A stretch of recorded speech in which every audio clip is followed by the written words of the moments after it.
Welcome to the channel field of physics. मेरा नाम professor Mohammad Khalid है। हम शुरू करने जा रहे हैं HRK physics, holiday rhythmic physics, जो बड़ी मशहूर बुक है अमेरिकन, और हमारे BS के स्टूडेंट्स के लिए उसमें बड़े कॉन्सेप्ट हैं।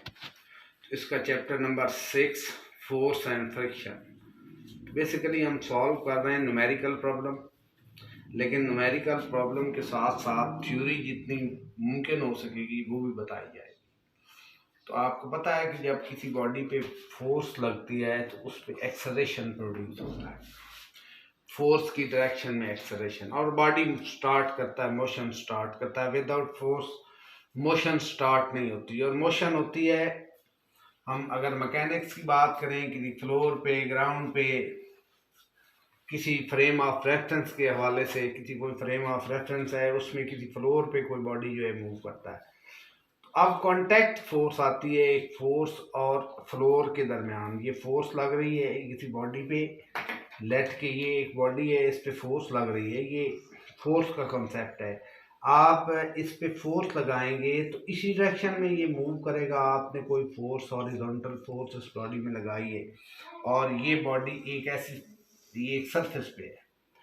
अगर ये इसकी सरफेस की फ्रिक्शन नहीं है तो इसको हम लिखते हैं mu zero, no coefficient of static friction लिखते हैं। इसमें स्टैटिक फ्रिक्शन का कोफिशिएंट नहीं है, तो बॉडी किसी फोर्स से नहीं, नेट फोर्स बॉडी पे यही है।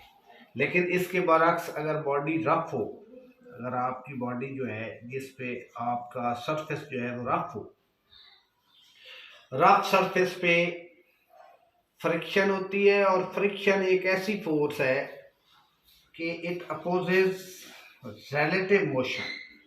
फ्रिक्शन जो है क्या होती है, it opposes relative motion, opposes tendency of motion,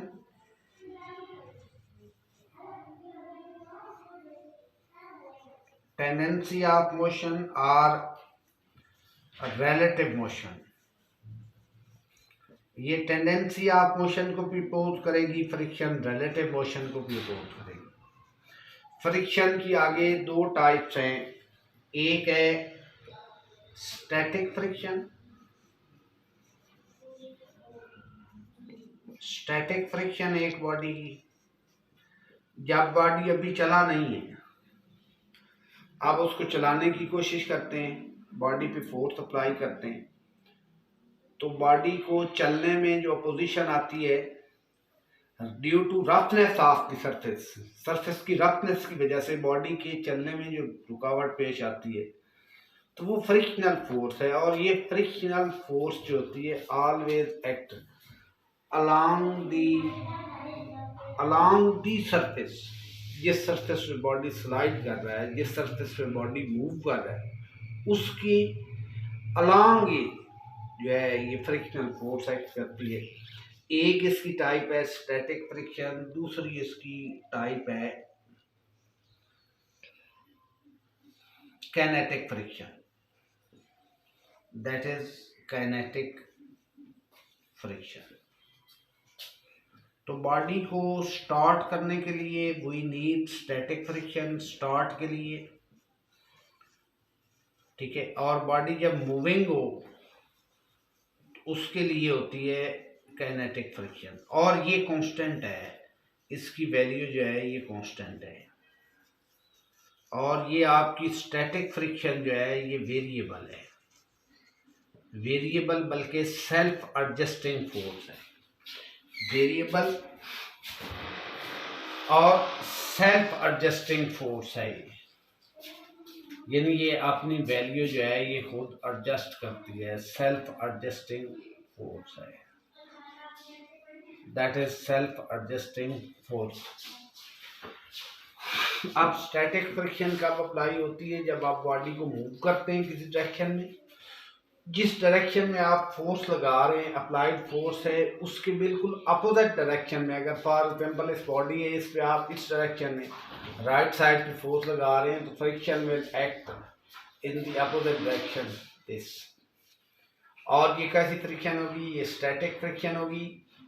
और स्टैटिक फ्रिक्शन जिससे बताया है वेरिएबल फोर्स है, सेल्फ एडजस्टिंग फोर्स है। तो स्टैटिक फ्रिक्शन जो होती है इसकी वैल्यू 0 से ग्रेटर होती है। स्टैटिक फ्रिक्शन, इसको आप ऐसे लिख सकते हैं कि static friction is greater than 0 F static F S less than or equal F maximum, maximum static friction जो है वो। और एफ मैक्सिमम क्या है कि एफ मैक्सिमम का फार्मूला आपने लोअर क्लास में पढ़ा होगा, mu coefficient of static friction into normal reaction. ठीक है, बॉडी का जो बॉडी जिस सरफेस पे है उसका जो नॉर्मल रिएक्शन है वो ये कंसेप्ट है फ्रिक्शन का। और जब बॉडी चलेगी तो उस पर एक कांस्टेंट फ्रिक्शन लगेगी, वो स्टैटिक फ्रिक्शन से उसकी वैल्यू थोड़ी सी कम होती है। ठीक है, ये कुछ सॉल्व करने के बाद now we turn to the point here. हम इसको मिटाते हैं कि ये प्रॉब्लम, इसमें चूंकि फ्रिक्शन इन्वॉल्व है, इसको टैकल कैसे करना है, इसको सॉल्व कैसे करना है। तो अब हम प्रॉब्लम को पढ़ते हैं, फिर उसका फील लेते हैं, फिर उसका कॉन्सेप्ट लेते हैं। ये चीज़ें मैं सारी मिटा रहा हूँ।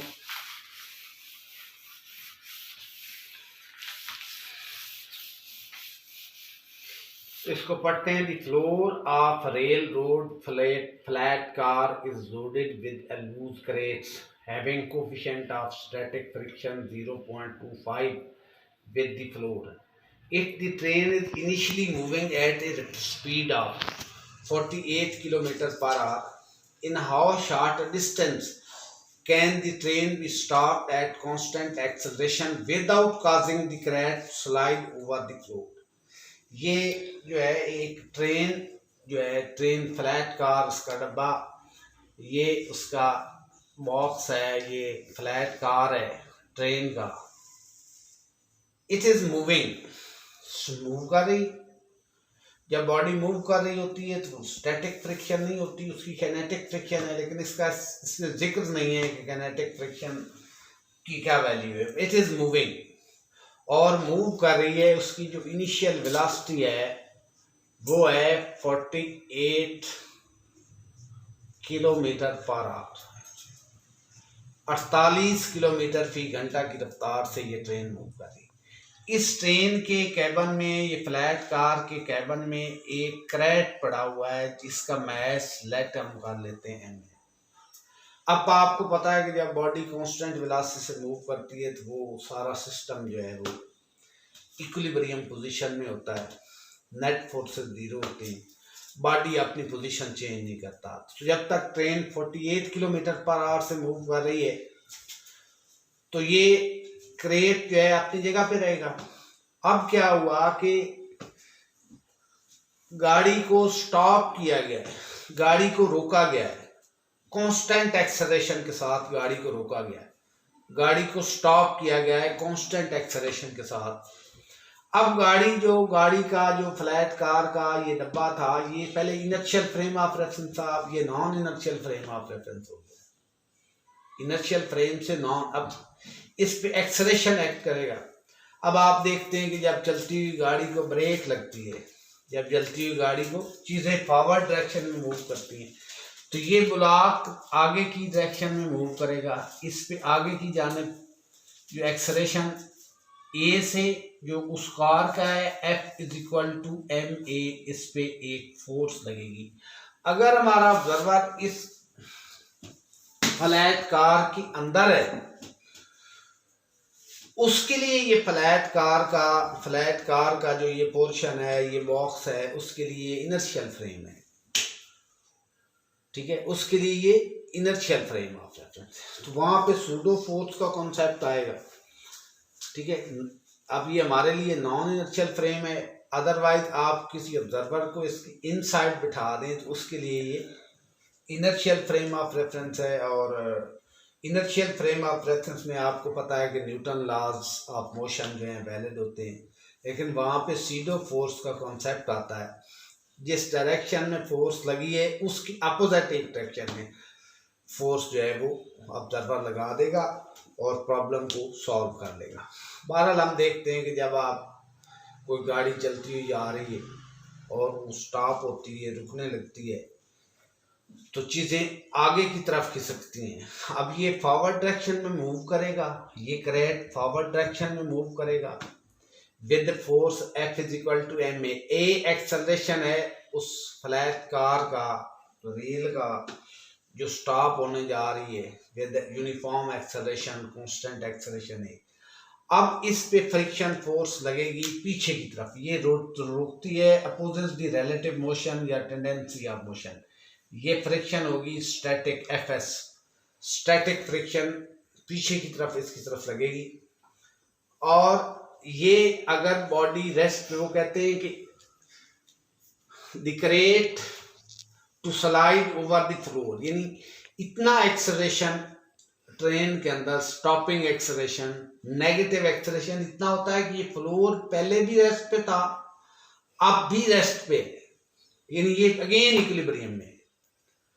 ठीक है, तो इसका मतलब है कि फॉरवर्ड डायरेक्शन में इस पे फोर्स लगी, फ्रिक्शन रिवर्स बैकवर्ड लगी, तो ये दोनों फोर्सेस इक्विलिब्रियम में एक दूसरे को कैंसल आउट करके नेट फोर्स इस बॉडी पे जीरो करेंगी और बॉडी जो है वो अगेन इक्विलिब्रियम में आ जाएगा।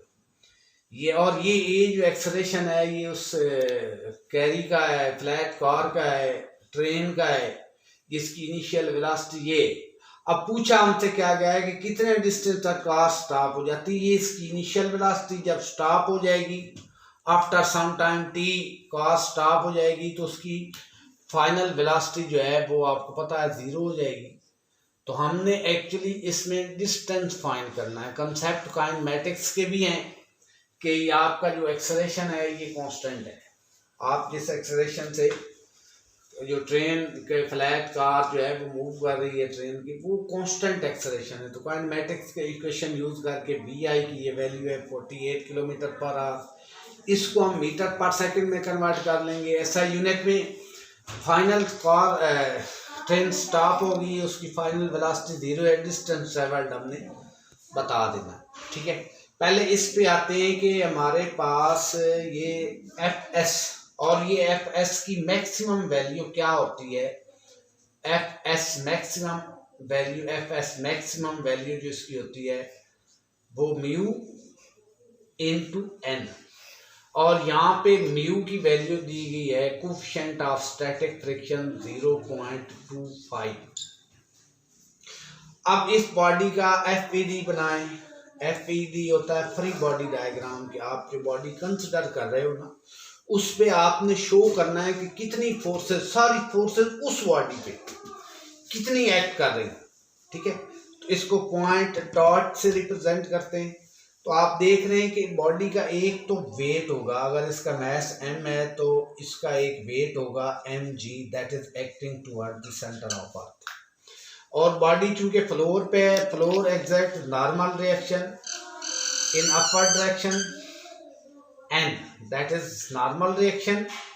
और इस जाने बॉडी पे जो फोर्स लग रही है वो ma, और इस जाने फोर्स ऑफ फ्रिक्शन लग रही है एफ एस मैक्सिमम है, और जिसकी वैल्यू म्यू एन है। अब ये बॉडी इक्विलिब्रियम में है, तो इक्विलिब्रियम की क्या कंडीशन है ना, बॉडी जो है हॉरिजॉन्टल एक्सेलरेट हो रहा है। ठीक है, इक्विलिब्रियम कंडीशन क्या होती है, sum of all forces acting on the body is equal to 0, sigma F 0, sigma F के दो कंपोनेंट, ना एक्स एक्सिस में भी रिजल्टेंट 0 है, no motion in X axis, no motion in Y axis, F Y भी 0 है। तो ये देखते हुए हम लिख सकते हैं कि n is equal to mg। ठीक है, इसको इक्वेशन 1 कह लें, n is equal to mg equation 1, और n F S is equal to m into a, इसको इक्वेशन 2 कह लें। स्टैटिक फ्रिक्शन इसकी इक्वल है, इस इक्विलिब्रियम पोजीशन में ये है। ठीक है, अब हम स्टैटिक फ्रिक्शन, हमें पता है कि F मैक्सिमम होता है म्यू इंटू एन, और एन की वैल्यू हमारे पास एम जी है, ठीक है। ये म्यू स्टैटिक, ये वाली वैल्यू इस ऊपर वाली इक्वेशन में पुट करें तो आपके पास आ जाता है mu M G is equal to M A, M M से कैंसिल आउट हो जाता है, आपके पास जो वैल्यू आती है ए की, एक्सेलरेशन की, स्क्रैप की एक्सेलरेशन की, और वही ये एक्सेलरेशन ट्रेन का भी है, ठीक है। उसकी डायरेक्शन अपोजिट है, रिटार्डिंग एक्सेलरेशन है, नेगेटिव है, ट्रेन स्टॉप होना चाहेगी, ब्लॉक आगे ना, ये क्रेट जो है ये आगे जाना चाहेगा, तो magnitude of acceleration remain same, ठीक है। बेशक आप उसकी वैल्यू उसकी नेगेटिव ले लें, जो ट्रेन का एक्सेलरेशन है इसके नेगेटिव होगा, लेकिन मैग्नीट्यूड एक्सेलरेशन का यही है, that comes out to be mu g. अब ये बस वैल्यू पुट करनी है, म्यू की वैल्यू है 0.25 और एक्सेलरेशन ड्यू टू ग्रेविटी आपको पता है 9.8 है। आप अगर इसको कैलकुलेटर से सॉल्व करें तो ये 2.45 मीटर पर सेकेंड स्क्वायर आ जाता है। इस एक्सेलरेशन का मैग्नीट्यूड है, लेकिन ट्रेन एक्सेलरेट नहीं हो रही, डिसलरेट हो रही, उसका नेगेटिव एक्सेलरेशन है, तो आप ट्रेन के लिए इसकी वैल्यू को नेगेटिव पुट कर रहे हैं। जब आप ट्रेन को सिस्टम मान रहे हैं और ट्रेन की डिस्टेंस ट्रेवल कर रहे हैं, तो we can use for train, for flat car train,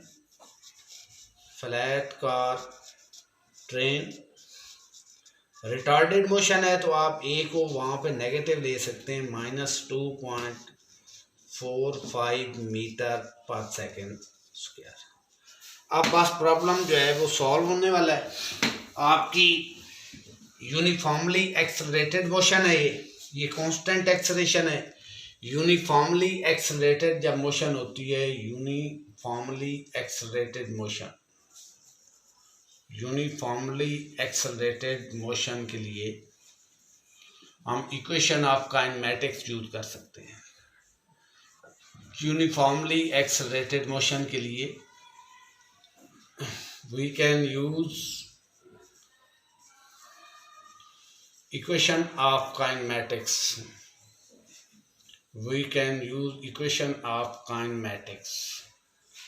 इसके लिए हम काइनेमैटिक्स की इक्वेशन यूज करते हैं और डिस्टेंस फाइंड करते हैं। हमें गिवन क्या है कि आपके पास इनिशियल वेलोसिटी वी आई की वैल्यू है 48 किलोमीटर पर आवर। अब इसको आपने मीटर पर सेकेंड एसआई यूनिट में कन्वर्ट करना है, तो किलोमीटर की जगह पे 1000 आ जाएगा, 48 इंटू 1000, और आर की जगह पे इसको सेकंड में कन्वर्ट 3600। जब इसको आप कैलकुलेटर से कैलकुलेट करेंगे तो ये वैल्यू आएगी 13.3 मीटर पर second. You can counter check it, आप इसको कैलकुलेटर से कैलकुलेट कर सकते हैं। अब एंड पे क्या हुआ है कि ट्रेन जो है स्टॉप हो गई, इसकी फाइनल वेलोसिटी 0। ये ट्रेन का एक्सेलरेशन है, ए की वैल्यू है -2.45 मीटर पर सेकेंड स्क्वायर।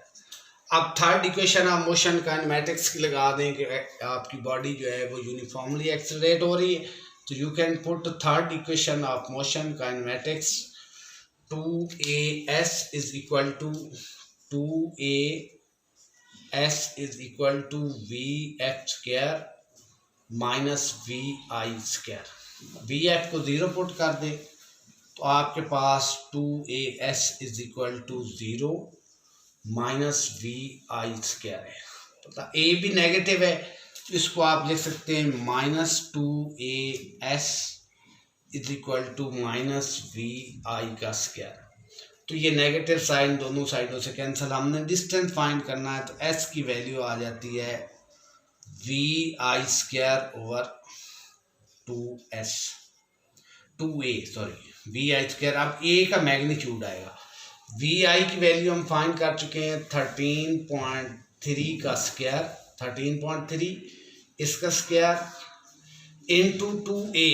a की वैल्यू, अब a का मैग्नीट्यूड है, नेगेटिव साइन हम पहले ले चुके हैं, 2.45 जब इस सब को आप सॉल्व करेंगे तो एस की वैल्यू आपके पास आएगी 36.1 मीटर। ये इसका एक्चुअल आंसर है। आप अप्रॉक्सीमेट करना चाहते हैं तो S is equal to 36 metre भी लिख सकते हैं। That was the final answer. तो बात सिर्फ ये समझने की है इसमें कि ट्रेन मूव कर रही है, उसके कैबिन में, उसके फ्लैट कार कैबिन में एक रेट है। तो ट्रेन जब यूनिफॉर्म वेलोसिटी से मूव कर रही है तो क्रेन इक्विलिब्रियम में है। लेकिन जब ट्रेन का एक्सेलरेशन प्रोड्यूस होता है, जिस डायरेक्शन में ट्रेन का एक्सेलरेशन प्रोड्यूस होता है, क्रेन उसकी अपोजिट डायरेक्शन में मूव करता है, मूव करेगा ट्रेन के अपोजिट डायरेक्शन में, और उस मूव करते हुए क्रेन को रोकेगा कौन, स्टॉप कौन करेगा? That is force of friction.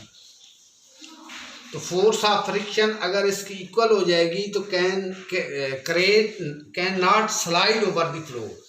तो यही कंडीशन हमने किया है कि इसकी स्टैटिक फ्रिक्शन की मैक्सिमम वैल्यू इसकी इक्वल कर दी।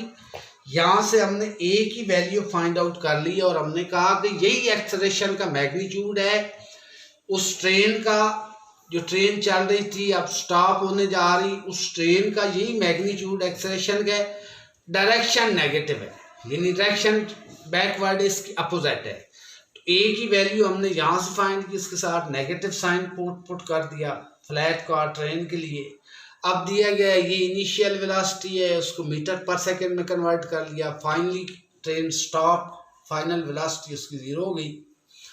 और इतना एक्सेलरेशन अगर इस ट्रेन में पैदा हो तो ये क्रेट जो है ये स्लाइड नहीं करता। इतने एक्सेलरेशन पे फ्रिक्शन इसको मैनेज कर लेती है। क्रेट आगे खिसकना चाहेगा, इतने एक्सेलरेशन पे मैक्सिमम स्टैटिक फ्रिक्शन जो है इसको बैलेंस करके इसको मैनेज कर लेगी, इसको स्लाइड नहीं करने होने देगी। तो ये ए की वैल्यू है। अब इक्वेशन ऑफ काइनेमेटिक्स हमने यूज की, ये 2as v² माइनस vi² की, ये एक्सेलरेशन यूनिफॉर्मली एक्सेलरेटेड मोशन है। और आपको याद रहना चाहिए कि इक्वेशन ऑफ मोशन हम काइनेमेटिक्स की यूज करते हैं जब बॉडी यूनिफॉर्मली एक्सेलरेट हो रहा हो। ये इक्वेशन जहाँ पुट की 2as v² minus vi², vf की वैल्यू 0 है, ए की वैल्यू नेगेटिव पुट की तो ये माइनस माइनस से cancel, s is equal to vi²/2a। vi की वैल्यू हम मीटर पर सेकंड में फाइंड कर चुके हैं, 13.3 होल स्क्वायर ओवर 2। ए की वैल्यू पुट की तो आपके पास ये डिस्टेंस जो ट्रेवल्ड है, ठीक है ना, short distance travelled by train, जिसमें ये स्टॉप हो के इतना एक्सेलरेशन दे कि ये क्रेट स्लाइड ना करे, यानी इसमें जो फॉरवर्ड डायरेक्शन में फोर्स लगे, ठीक है, फ्रिक्शन उसको मैनेज कर ले अपोजिट डायरेक्शन में लग के। तो ये कॉन्सेप्ट था इसके बारे में। तो ये हमारा फील ऑफ फिजिक्स चैनल है। अगर आपको ये चीज़ जो है समझ आ गई है तो सारे इस पे कमेंट ज़रूर कीजिएगा, ठीक है। अभी अगला क्वेश्चन हम स्टार्ट करते हैं। इसकी स्टेटमेंट पढ़ते हैं। Bedroom bureau with mass of 45 kg।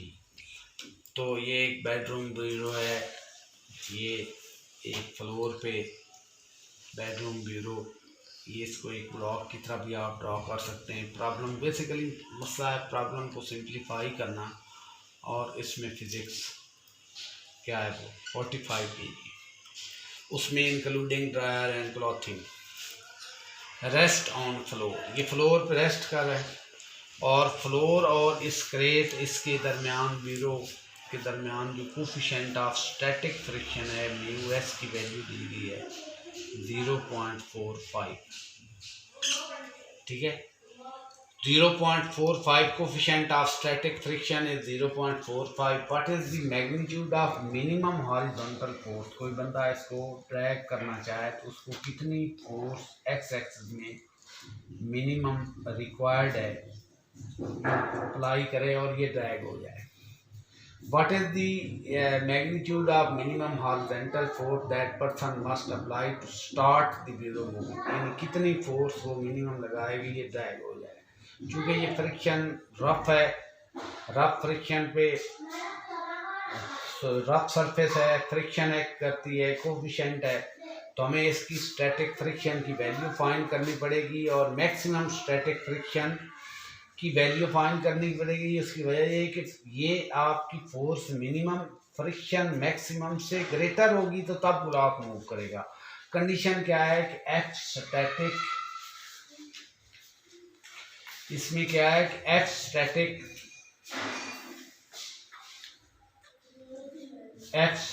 F S maximum की जो वैल्यू है उससे ये फोर्स मिनिमम स्लाइटली ग्रेटर हो, ये मिनिमम फोर्स स्लाइटली ग्रेटर हो तो ब्लॉक विल स्लाइड है। ये ब्लॉक या जो क्रेट है, ये बेडरूम भी ये मूव करेगा। तो सिंपल कॉन्सेप्ट है, फ्री बॉडी डायग्राम बनाए इसका। ये पॉइंट मास ले लिया इसका 45, इस पे नीचे जो फोर्स लग रही है वो है mg। ऊपर सरफेस जो इसके नॉर्मल रिएक्शन देगा वो normal reaction perpendicular to the surface होता है। इस डायरेक्शन में हमने फोर्स मिनिमम फाइंड आउट करनी है लगेगी, और इस डायरेक्शन में एफ एस मैक्सिमम जो है वो लगेगी। और कंडीशन हुई है कि एफ मिनिमम जो है, मैं दोबारा लिखता हूँ, F minimum must be greater than F friction force maximum से। तो ये वैल्यू हम फाइंड कर सकते हैं। एफ मैक्सिमम की वैल्यू होती है एफ एस मैक्सिमम जो होता है म्यू एन के बराबर होता है, और इसमें आप देख रहे हैं कि N is equal to mu N M G की इक्वल है। बस अब वैल्यू सब्सटीट्यूट करनी है आपने। म्यू की वैल्यू है 0.45 और मैस की वैल्यू है 45 और जी की वैल्यू अगर आप 10 ले लें, ठीक है, जी की वैल्यू को आप 10 की चलो 9.8 ले लें, 9.8 ले लें, तो ये एफ एस की जो मैक्सिमम स्टैटिक फ्रिक्शन की वैल्यू आती है वो 198.4 न्यूटन। यानी एफ मिनिमम जो रिक्वायर्ड है उस पर्सन को उसको ड्रैग करने के लिए वो 98.4 से स्लाइटली ग्रेटर होगी, तो body will begin to this bedroom will begin to slide over the floor. Start इसकी मोशन जो है स्टार्ट करनी, यही हमने फाइंड करना था। एफ मैक्सिमम की ये फ्रिक्शन है, इस फ्रिक्शन को ओवरकम करने के लिए उसको फोर्स लगानी पड़ेगी, बल्कि एक्सीड करना पड़ेगा। इस फ्रिक्शन फोर्स से जब वो थोड़ा सा भी एक्सीड करेगा तो बॉडी जो है वो स्टार्ट करना जो है वो स्टार्टिंग उसकी शुरू हो जाएगी। ये इसका ए पार्ट था बड़ा सिंपल, और फिर इसका ये बी पार्ट है कि अब न्यू मैथ है। अब मैथ जो है वो आपको एम प्राइम दे दिया गया है कि उस ब्यूरो से जो इसका मैथ 45 था 17 मैथ की कुछ चीज़ें जो हैं वो हटा दी गई हैं, क्लॉथिंग वगैरह, तो अब न्यू मैथ जो है वो 28 kg है। अब कितनी फोर्स उसको मिनिमम चाहिए। अब इस मैथ के लिए स्टैटिक फ्रिक्शन ज़ाहिर डिफरेंट होगी।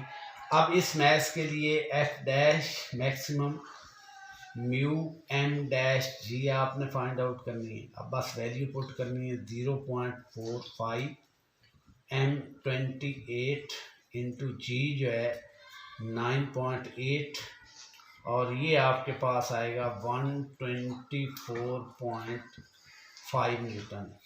ठीक है, तो अब की बार एफ मिनिमम जो है अब रिक्वायर्ड जो होगी ग्रेटर देन 124.5 न्यूटन फोर्स, ये ग्रेटर। तो ये हमारा आज का क्वेश्चन है। आगे हम मूव करेंगे क्वेश्चन नंबर 3 पे।